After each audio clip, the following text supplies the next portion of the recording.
अस्सलामुअलैकुम दोस्तों, उम्मीद है कि आप हजरात खैर आफियत से होंगे। अल्लाह रब्बुल इज़्ज़त आप लोगों को इसी तरह खुशहाल रखे, आमीन।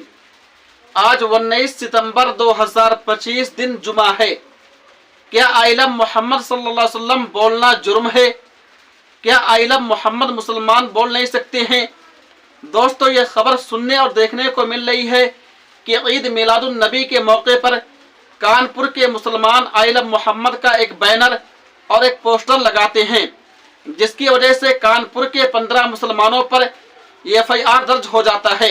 अफसोस सद अफसोस, इंडिया की हुकूमत और इंडिया की पुलिस कान खोल करके सुन ले कि अगर आइलम मोहम्मद बोलना जुर्म है और उसकी वजह से जेल होती है तो हमें मंजूर है।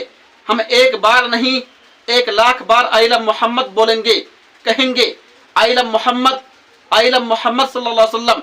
आप लोग कमेंट बॉक्स को आइलम मोहम्मद से भर दीजिए। किसी शायर ने क्या खूब कहा है, ऐ जन्नत तुझ में हौरो कसूर रहते हैं, ऐ जन्नत तुझ में हौरो कसूर रहते हैं, मैंने माना जरूर रहते हैं, मेरे दिल का तवाफ कर जन्नत, मेरे दिल का तवाफ कर जन्नत, मेरे दिल में हुजूर रहते हैं सल्लल्लाहु अलैहि वसल्लम। दोस्तों, आप लोग इस वीडियो को ज़्यादा से ज़्यादा शेयर कीजिए और इस वीडियो के कमेंट बॉक्स को आइलम मोहम्मद से भर दीजिए। आइलम मोहम्मद, आइलम मोहम्मद, आइलम मोहम्मद सल्लल्लाहु अलैहि वसल्लम।